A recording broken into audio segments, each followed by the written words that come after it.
Nature would ever labor unredeemed, our earth would ever spin unheld in space, and this immense creation's purpose failed, till at last the frustrated universe sank undone. The heavenly states, even if we attain them, even if we realize them, cannot stay with us for too long.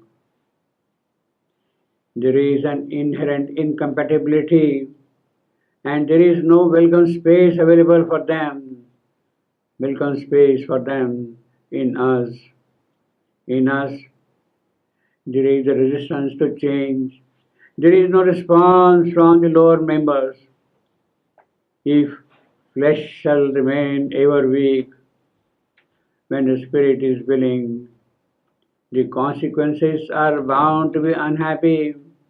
The consequences could be disastrous. Only half the job will be done.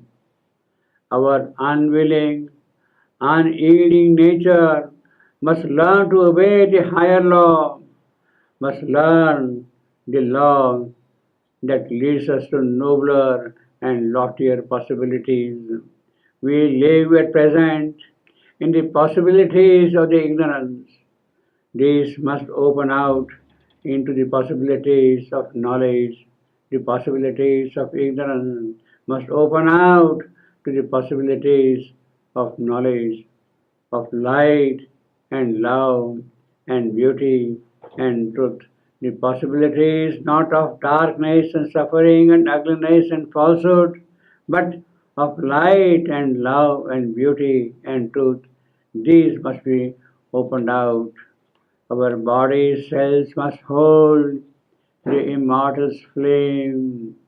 That is the beautiful glory of both, of the body and of the flame. If this fails to happen, the spirit would return alone, unaccompanied by body. Return to its source, return, abandoning the body to its unhappy fate. But that will be an unintended success of the spirit. Spirit that does not need freedom from the bondage it had accepted to quicken the soul of matter would get a freedom which he does not really need. His spirit goes away without redeeming matter. Matter will remain forever brute, ignorant matter, and the very creation, very purpose of the creation will be frustrated. After all, matter is there, not here for nothing. Matter is not here for nothing. There is a purpose behind its existence, and that purpose must be fulfilled. Should the spirit escape, then the universe, devoid of the spirit, and aspiring soul would sink into the nothingness, into utter nothingness, into nothingness from which it came, unhelped by the spirit. Earth will plunge into the everlasting darkness. All hope for the redemption will vanish. That would mean the failure of the creation itself. This is a siege of ignorance, and that must be dissolved.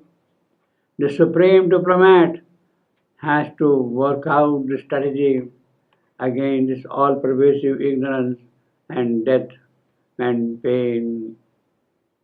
His godlike strength must fall.